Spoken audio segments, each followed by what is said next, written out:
Hell yeah. It was the white wine. She's helping. I know. It's like that threshold, right? You cannot cross the threshold, but if you haven't, you're doing great. You're skating. The moment that you do.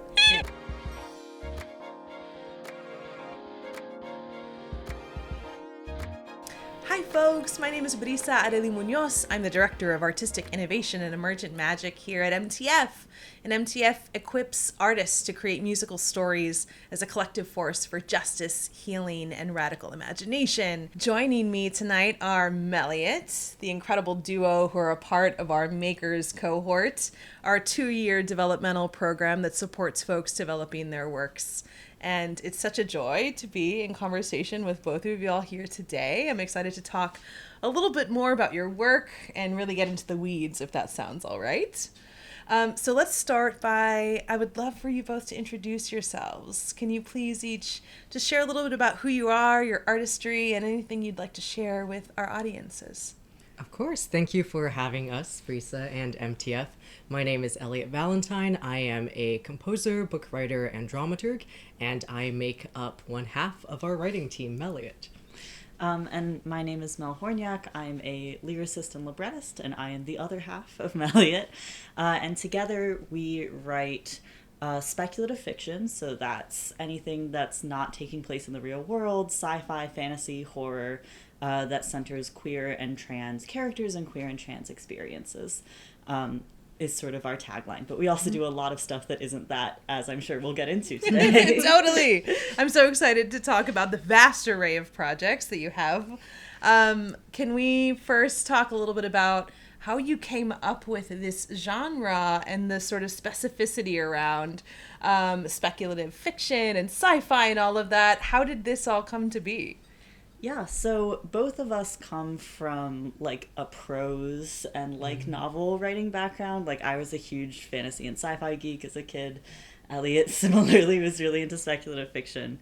And so when we started writing together, it was just sort of natural that we wanted to explore those forms with characters that we hadn't seen represented in those forms and genres before. Yeah. And since then, I've sort of developed this ethos where I think speculative fiction is a really useful tool for making experiences feel real to an audience that they may not have personally had, or they may not know anyone who has those experiences. And so having the tools of speculative fiction to express the way dysphoria feels, or express the way that going out on the street and not being able to hold hands with the person you love feels in a very real way, because it's about magic, or it's about a spaceship, or it's about this other thing, is actually a great tool that I appreciate having as an artist, and something that I also love about our work is that we get to do that. Yeah, I think when we started working together, we really gravitated towards genre fiction. Even in those early days, our first projects were a musical about queer kids running around a royal court trying to kill a king, and our second one was a dark academia horror musical. And between these two, we found that what we really loved talking about was heightening reality through genre to capture these marginalized experiences, and also to give queer people and trans people and people of color like a chance to act as characters in genres that traditionally feature cis straight male white protagonists. Yeah, that was a big thing for our dark academia horror musical as well. We were like, we want to give actors opportunities to play roles that they wouldn't be casted because they're not seen as the default person for this genre. And so what happens when you write that specificity into these roles and you demand that kind of person in the room contributing to the art? That's something that I think we have the privilege of doing as writers. Is, you know, a friend of ours likes to say that every show is a job listing, but when you get to dig into the specificity of your characters, I think that actually makes every piece stronger, by allowing you as a writer to just have so many more tools in your toolbox when you're putting things together. Yeah. This is one of the reasons why we were so excited to bring you into the Makers Cohort community, because of how deeply you all were thinking about community and the ways in which the work that you were doing could find a way to mirror them, reflect them, be in dialogue with them, in community with them. I'm curious, you're also a group that has had beautiful experiences of cultivating community through your works. Can you talk a little bit about your community and how the community has been built through the creation of these works over time? Of course. I think as a young artist growing up, I was fed on things like Star Kid and other musical groups that created their works and then put them online. And I also came from a pretty small educational and artistic community, so I was craving that kind of connection. So from a very young age, I was putting stuff online and hoping people would latch onto it, whether collaborators or audience members. And especially in starting to write more about queerness, I found it really rewarding to connect with audiences who had not seen themselves reflected in a character before, even if the show was put on at my tiny high school and some person across the country could still see it. So this is a practice that we carried into our Melliot projects, and as we've grown and matured as artists, we also found that there are unique, fun ways to push the boundaries of the musical theater form when you are using more digital platforms or hybrid technology. Yeah. I also, the first part of your question, I just want to say how amazing it has been to be part of the Makers community and to have all these different artistic voices that we get to be in a room with every other month and just experience all the different ways that they're exploring questions of community in their work and just have a supportive artistic space with all of them. It's been fantastic. But that's neither here nor there. But you can use that in an ad if you want. But in terms of cultivating digital communities, I was sort of the offline boyfriend until Elliot started, until I started writing with Elliot, I didn't really put my stuff online. And so it was this incredible, an entire world opening before me when we posted our first show online and people started really liking it. And then I was suddenly getting comments from people who had never seen a trans person on stage before, or who were like, wow, I could play this role despite the fact that I don't have the voice type that would usually be cast in this character. And just seeing young queer people who similarly, I was 15 or 16 sitting in my bedroom watching Star Kid on YouTube, wishing that I could be in a musical that allowed me to be myself. And so having this dispersed community, people for whom our work is accessible despite them not living in New York, is really important to me, and was also a guiding light in developing our digital ARG musical speculative fiction thing on a beam, which we ran for the past 2 years. And that was sort of a new phase for us in terms of directly interacting with our audience, not just giving them things and then they respond to it, but responding to them in real time as the work was being created. And that was fantastically exciting as well. I think there's also a great accountability and almost theatrical collaboration that happens when you have an online audience, or even if you're just throwing things into the void online, of as soon as one person wants to see the next show or hear the next demo or receive the next bit of story or little clue to crack, then you are in a conversation with that person and also receiving these affirmations for the stuff you're creating that if you're just writing alone in your bedroom doesn't seem like much, but once people online are really excited about it, it is much more fun to create. And I think that element of collaboration is also what I love about both theater and working with you. So that's just something I really prioritize in my practice. Yeah. And stacking on that, this is the last thing I'll say on this question, is that it's also been a fairly recent phenomenon that we've gotten to meet some of our fans in person. People, members of this digital community have come to our shows and, made us gifts and interacted with us in person and even helped fund a reading of one of our shows. And just I think that has been uniquely rewarding in terms of seeing myself in some of these audience members who are coming to talk to us, but also being able to be wow, they're real people who are really so invested in our work that they're going to come and see it. And it's so exciting to have that first contact be in this digital world where there is that thin of a boundary between creator and audience member. And then you get into the real world and you're wow, this is, it feels like you're building an actual space for people. Which you're building a space online as well, but curating that in real life is really fun. we're going to talk about On a Beam, but I also want to get into the specifics of this interaction with community members.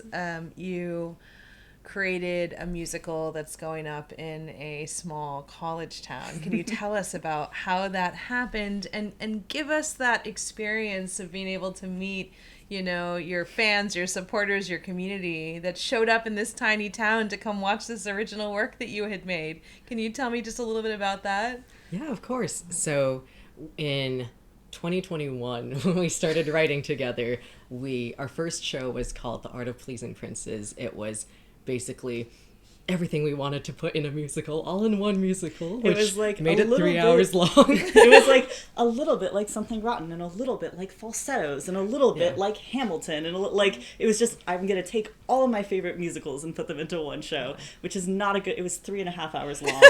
But it was incredibly fun to create and to write, and eventually we posted a staged reading of it online, which a lot of people latched onto. And in the previous year, one of these people, Dee Gilner from Hobart and Smith colleges, reached out to us over email and was like, I'm interested in licensing this show to put on at my college.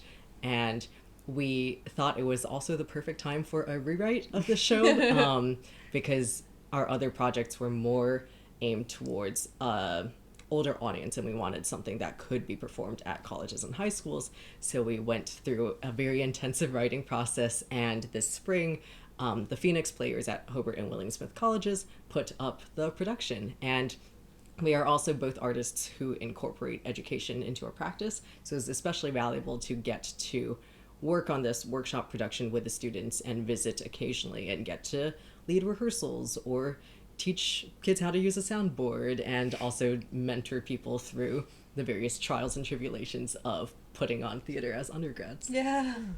And then like part of that was watching our audience grow up alongside us has been really rewarding. Like I think some of the people we talked to or people we met there have been following us for like 4 or 5 years, and had gotten into our stuff when we were all much younger.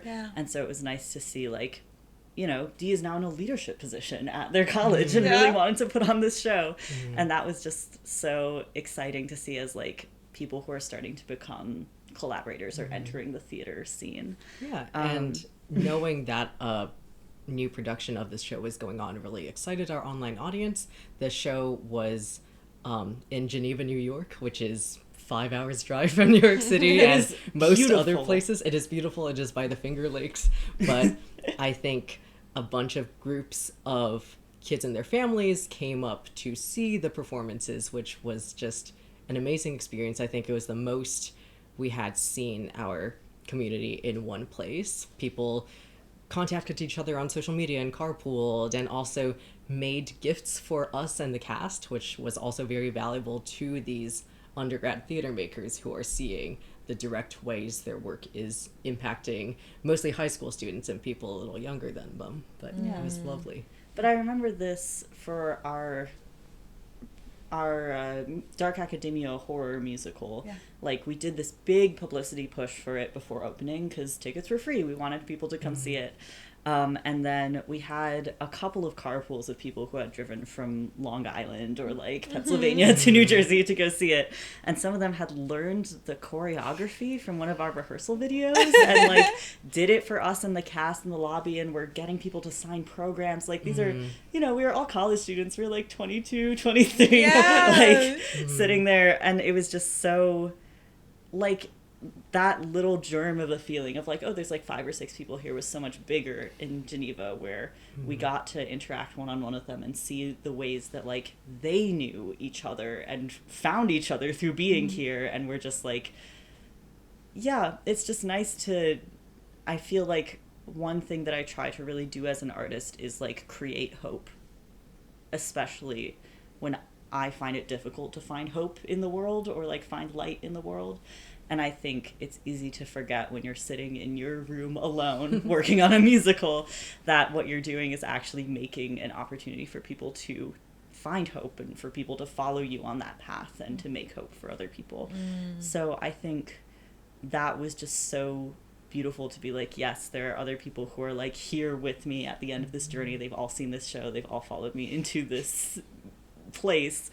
And then like the ways that it affected them, like hearing them cheer for people who were their age or just a little bit older performing in this workshop production. It was so nice. Yeah, no, it's so inspiring to hear. Thank you for sharing that. Let's talk about On a Beam. It is an ARG. What does that mean? Great question. So an ARG is an alternate reality game. It is something that lives multimedia, usually digitally, and basically under the genre of unfiction, which is fiction that does not acknowledge that it is fiction. So it is things that you encounter, and there is plausible deniability that they could be real, basically. And an ARG specifically also involves some kind of interaction with the audience to make the story progress. So if you're seeing something that has ergodic text and is hosted on a web page, that could just be an interactive story. Or if you're seeing something that is unfiction, only if the player base can interact with it to make story elements move forward is it an ARG. And for that, we're using Nightmind's definition of an ARG. There's lots of different things floating around, but he's one of the people who collects them and purveys them to people online. Yeah. But I played a lot of ARGs when I was a teenager. Yeah. Like I was on, web pages at midnight refreshing to try and get the next bit of character text so that I could solve a code, so that I could do a spectrogram, so that we could, save someone from being eaten by Slenderman. Like it was a whole thing. And so part of that, when we've been talking about we should write an ARG for like years and years. But when we had the chance to write On a Beam, a lot of that was trying to tap into memories that I had of the way that ARGs felt. Like the way it feels to be like, when you're a teenager, you're just old enough that you don't know that like fiction isn't real yet, or like fantasy and sci-fi isn't, like this intellectually, but you always hope that maybe you'll go to Narnia or whatever. Yeah. And so I feel like capturing that feeling with an unfiction piece where it's like, maybe these things are really happening, maybe I can actually change the world, maybe I can actually save someone's life, maybe I can actually help these kids escape the internet. Like that was really exciting to me in like the form and function of an ARG. And just to explain a bit more what it practically looks like, is usually there are these things called trailheads, which is what leads players into the ARG. So that could be a spooky account that followed you online that only has 2 very cryptic posts that leads you to like another webpage and another webpage. Or it could be a sticker on the street that you found that has like a strange QR code that leads you somewhere. Or it could be like a mysterious video that popped up on your social media feed that doesn't seem to have an explanation. And that usually prompts people to dive deeper into whatever that is, like looking at what accounts this account is linked to, or what secret things are hidden on this web page, or is the string of numbers actually a code? And slowly that leads people to progress through the story. And then for the story of On a Beam, we wanted it to be really tied to the form. We didn't want to just tell any old story through an ARG. So we looked at Diana Taylor's theory of the archive and the repertoire, and were really inspired by ideas of digital immortality and degradation and the way that information gets lost online. And we ended up coming up with this story about a group of data ghosts, is kind of what we call them, which are teenagers from different eras who are made up of their archive. Like everything that they wrote down that is not the ephemeral experiences of being alive. And then when you enter the space, the Abeam, you get abeamed in the way the fandom talks about it, you become only your archive. So whatever you wrote down about yourself in life is like who you are. If you had a personality trait out loud that you never recorded, it doesn't exist anymore. Yeah. Which allowed us to play with a lot of fun multimedia things of 2016 Tumblr girl who was texting people all the time has a very different form in the Abeam than a French scholar from 1911, where the only thing he wrote was his thesis, and I guess you have his eye color from his passport. And also that was where more physical things like geocaches also came into play. We had a chunk of the game where players could find something in real life that if they cataloged online would add and change the character's personality. So for example, one character who is a 1990s riot girl had a series of stickers around Lower East Side historic punk bars that if you collected them all, this will actually spoil the puzzle because it's unsolved, but I'll try not to spoil it. If you collect them all, something leads you to a secret manifesto that she wrote that is in a location in the Lower East Side of New York City, where you get to learn about some of her insecurities that are not expressed online. And if you added that in, then she might become a slightly different person than the person she is currently in the story. And so the way the story operates over time is we started with all these characters separated in their own little corners of the internet after some cataclysmic event broke up their friend group, basically. They were all friends. And so the audience, each character has a trailhead, so they meet Will first, or they meet Tati first, or like they all start to coalesce and figure out how these people are connected to each other. And then their first project is to introduce them to one another yet again. They're all being pursued by this monster of dubious scientific creation, and then they have to figure out how to heal that monster and like reintegrate the two people it's made out of into the friend group, and then they have to leave the Abeam and finally go out into real life.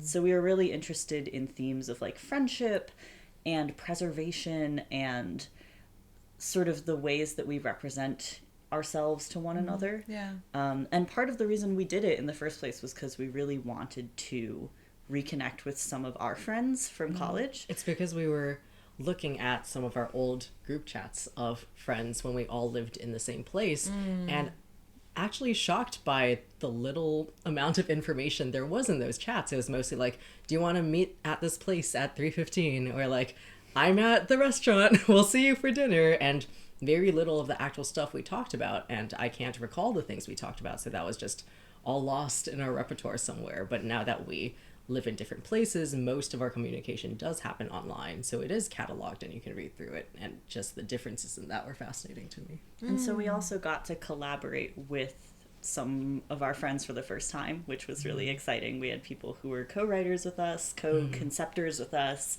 the 3 a.m. conversations pacing around our rooms, and also people who acted in it, who like lent their faces or their voices to specific characters. And so it was also a great way of stepping out of our comfort zones, as like we are like a very complete artistic unit. I feel like we write a lot of musicals where we're just the only 2 people in the room, and so it was really fun to like expand our process a little bit, have a really long form thing where like, you know, if Lana wants to write an entire narrative about this character, we can put that on the website and it can be in there, and like everyone will find it and be super excited about it. And like I think it was just so nice to have all of these different collaborators and get to try on different collaboration styles in a story that's fundamentally about how fun it is to make music with your friends and how that's kind of the meaning of life. It's so incredible. You were talking to about how with ARGs there's so many different ways that you can hook audiences into it, whether it be a QR code that's pasted on a wall or, you know, a web page that pops up. But how do folks who want to experience this tap in? Is there a way for them to tap in? Yes, so we recently sorry.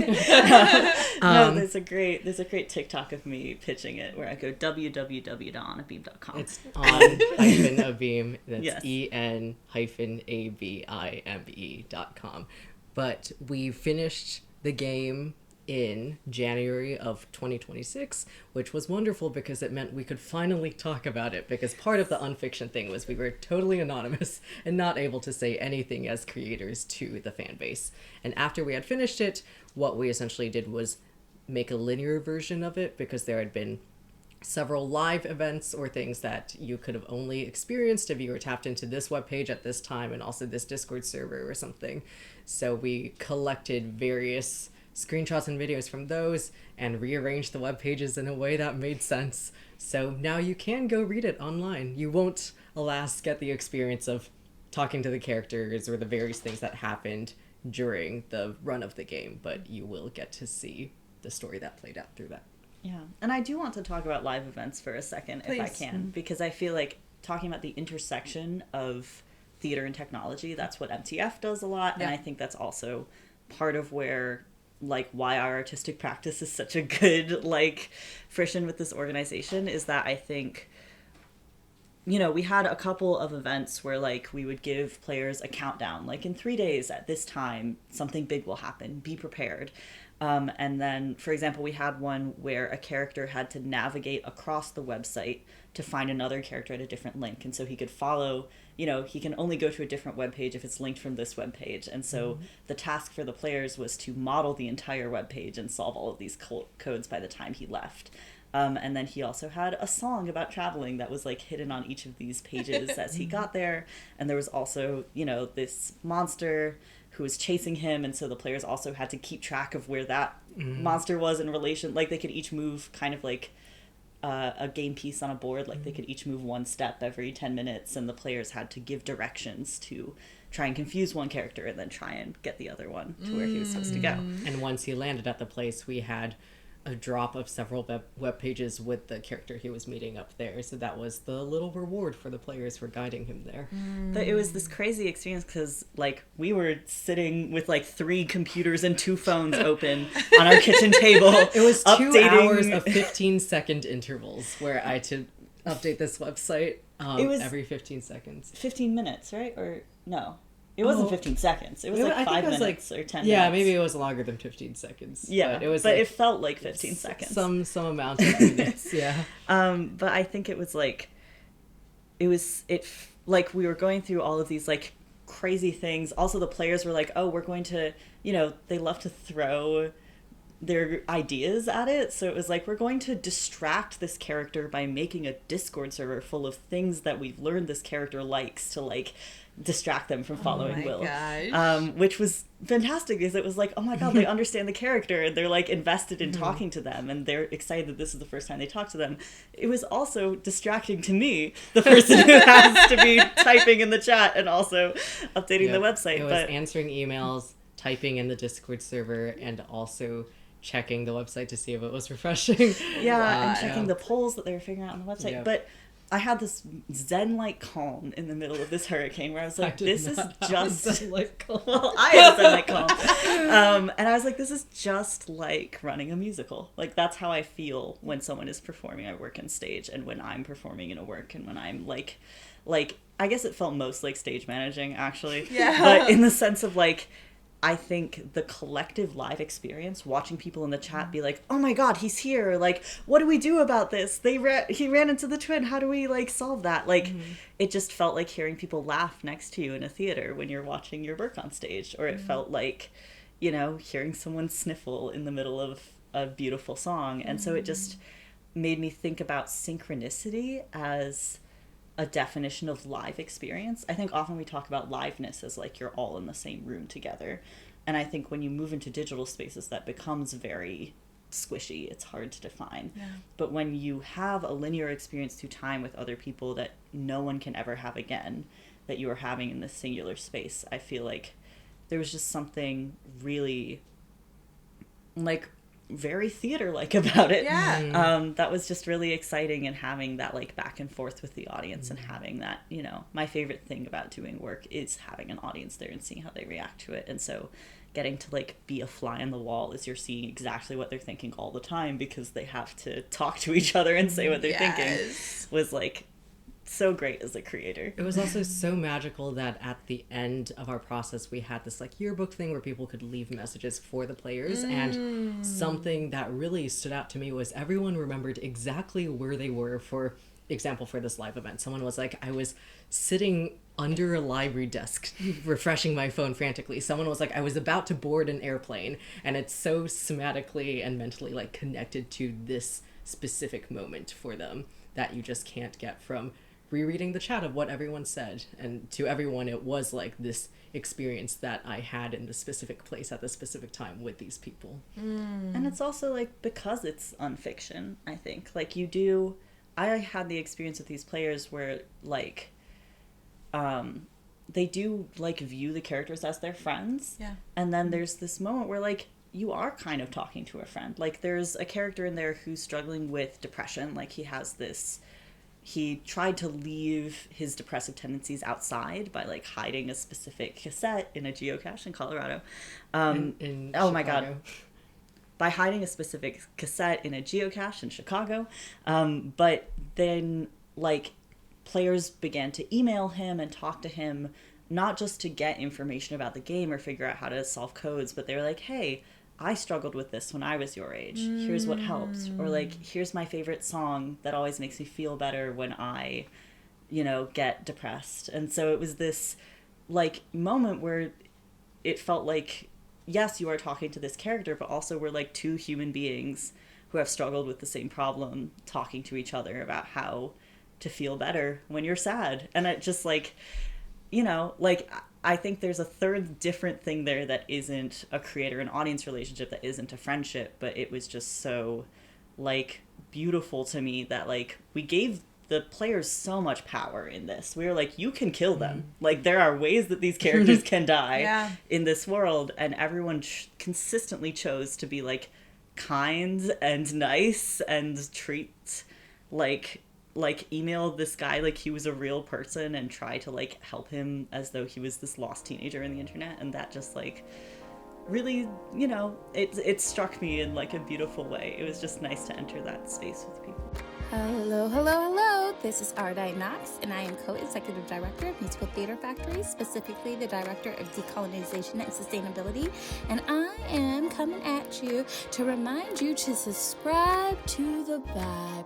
The Vibe is to get all of the information you could possibly desire about the Musical Theater Factory community.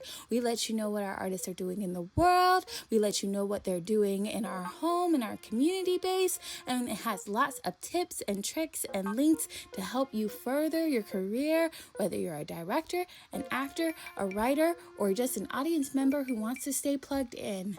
If you want to be tapped into all things amazing in New York, especially within NTF, subscribe to The Vibe. I'm thinking about how we like to use the language of emergent magic here at MTF, and a little bit of what you're describing feels a bit like that. Yeah. It feels like you're creating the possibility for magic to occur, and I think about, what you just described, and I think about, the old school idea of, like, a call center, when someone would just like call when they needed help and needed to talk with someone, and how exciting to have an artistic vessel as the container for that conversation. That to me feels magical. And I also think that the work that you all are doing is really taking this concept that we hold on to here at MTF of technology as a dramaturgical tool to a whole nother level.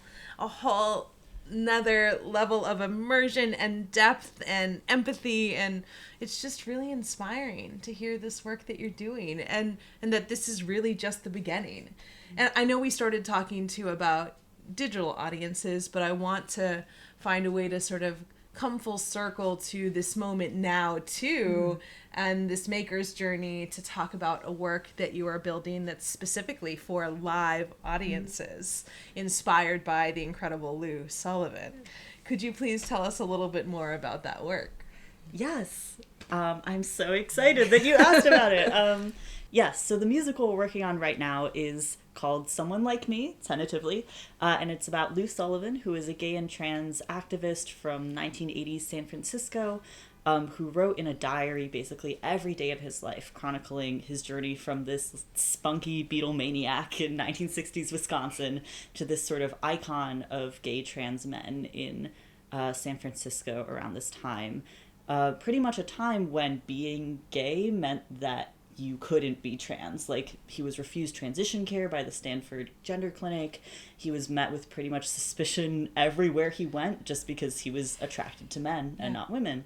And so this, his diaries are sort of like a cult classic in the trans-ass community. I feel like a lot of people read them or read part of them and are like, it's so incredibly exciting to see someone who is like me in the past and had all of these experiences before he could even put a name to them, or there was even any resources. And then Lou Sullivan actually dedicated his life to creating these resources. He was a published author. He wrote guidance books for how to dress as a man, how to have all of these, how to order male shoes over over like paper letters so that they wouldn't see you and discriminate against you. Like, he was just this fantastic resource. He started a newsletter for trans men. He started FTM International, which was one of the first support groups for trans men, and just was this, lovely light in his community.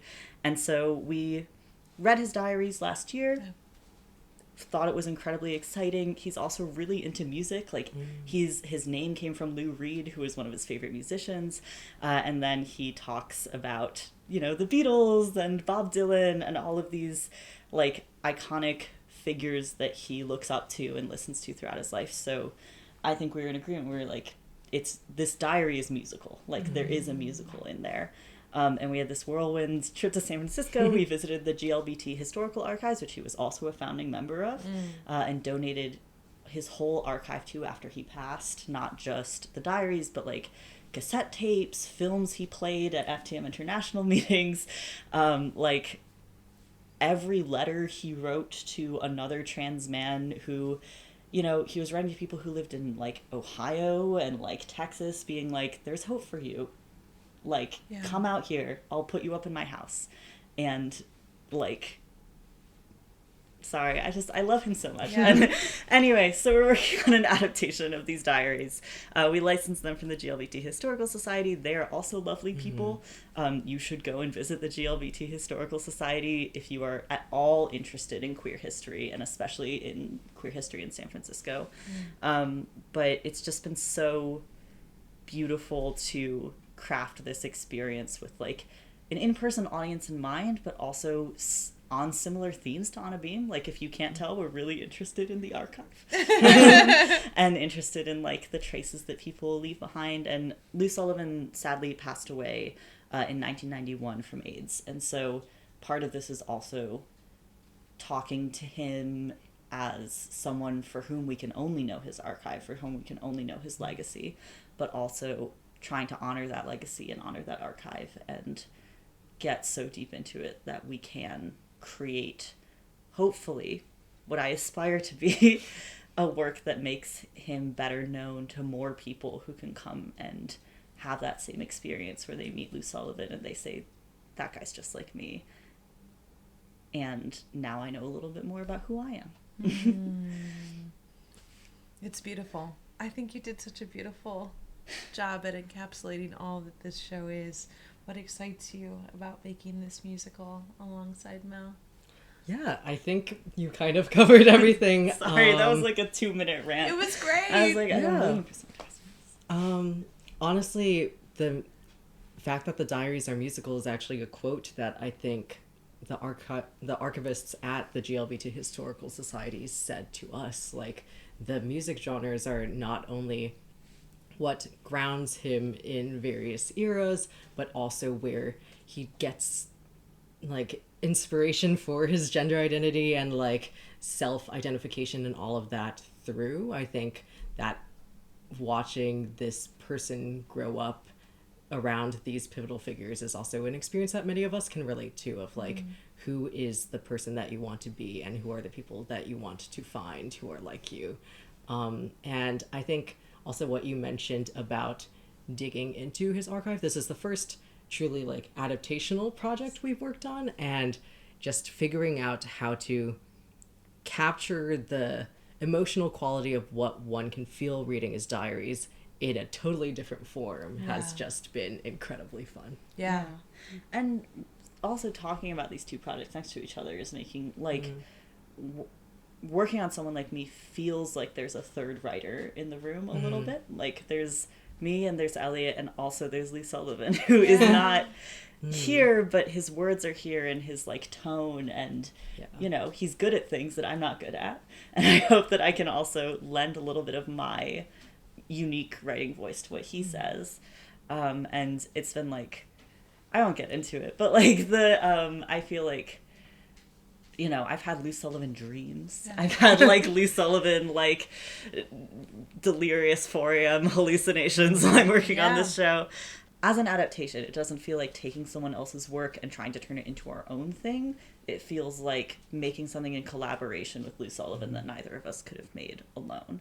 And I think it also feels like something that can only live as a musical, like capturing someone's life, or I guess like being a vessel for someone's life to come through, can only make sense in this art form where you have real people interacting with real people, and you can just feel that electricity between you in the room. And I think that is something that we also found immediately working on it was so inherently theatrical. Like all these ideas just immediately came to our minds of like, the world is already built for you, the person is already there and he's speaking to you, and how do you let him speak?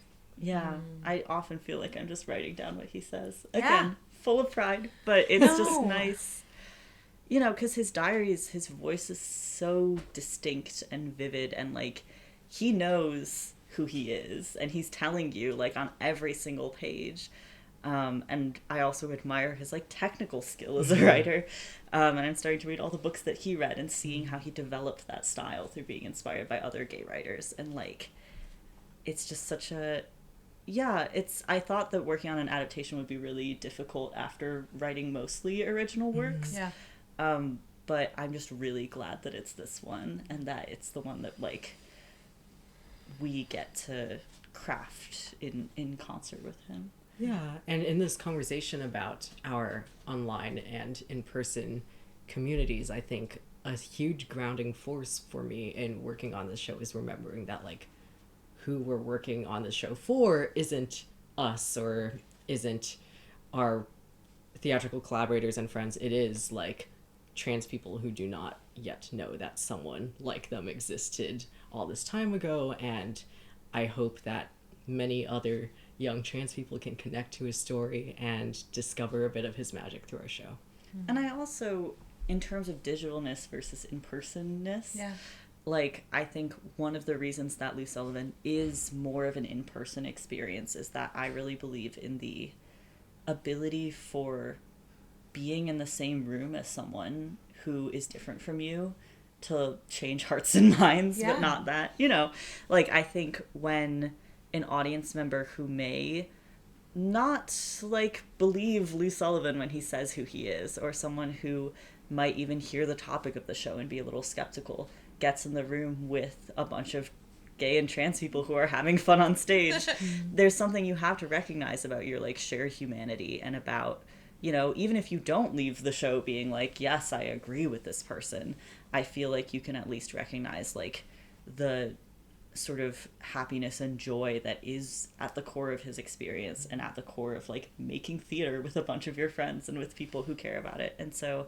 that's part of why I want this musical to be experienced in person, at least at first, because I think that's like a huge priority of ours, is like working with trans actors, working with trans people on the creative team, and having that experience simultaneously with audience members, I think means trans audience members see people on stage that they were like, wow, I could be up there. Like, there are no trans men on Broadway, or at least no out trans men on Broadway, except for Hennessy Winkler. But in the sense, I love him. We've worked with him before. But it's very, like, I think this is actually part of what Lou Sullivan talks about in his diaries, is like trans masculinity specifically. It's very easy to, once you transition, divest yourself from the trans community for safety reasons, which I don't blame anyone for doing ever.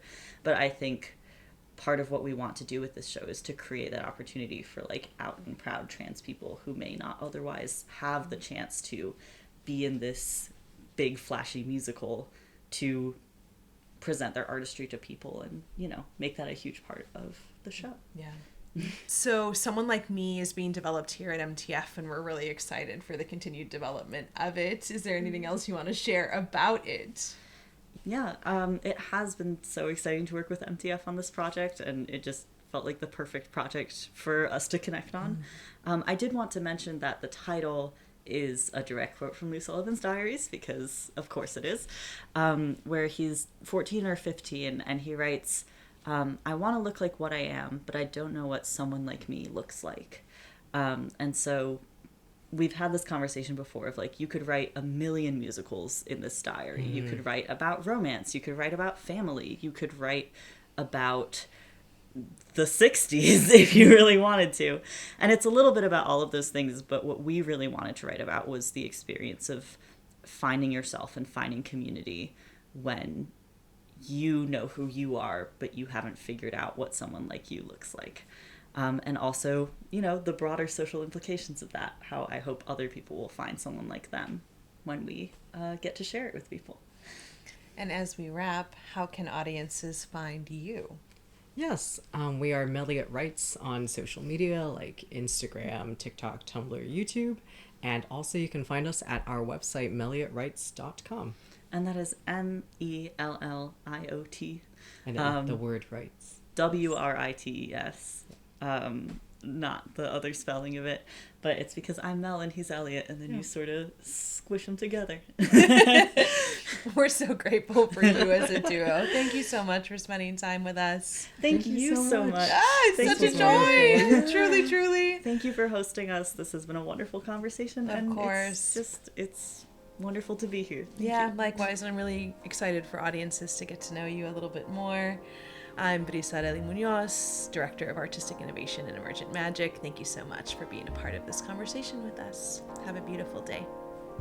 Hey there, it's Ardai Knox, Co-Executive Director of Musical Theater Factory, specifically Director of Decolonization and Sustainability, and I am here to remind you that if anyone's got us, we got us. In this time of chaos and insanity, invest in the community that is investing in you. Invest in the We Got Us Fund, a new initiative by MTF to make sure that every single member of our community is not getting paid just a living wage, is not getting paid in exposure, is not getting paid in promises, but it's getting paid a thriving wage. Yeah, you heard me, a thriving wage. Help us ensure that everyone in your community, everyone in our community is able to not just live, but thrive. Invest in the We Got Us Fund today. Hey everyone, I'm Falan, and thank you so much for tuning in to this episode of Fast Forward. I am on the MTF staff as the Coordinator of Connectivity and Systems. And if you want to stay tuned in, please like, subscribe, click the bell so you don't miss future episodes, upcoming releases, and live tapings. Thank you so much for tuning in, and we'll see you next time. I feel like we've done those where you look up your signs online and it's how compatible are you as people, but also collaborators and stuff like that. And a lot of the advice they get is you will you really challenge each other and try not to burn each other out is sort of the advice we get. Totally. Which has not happened yet and probably will not. It will hope. not. Thank you, audiences. Thank you. Have a great day /night.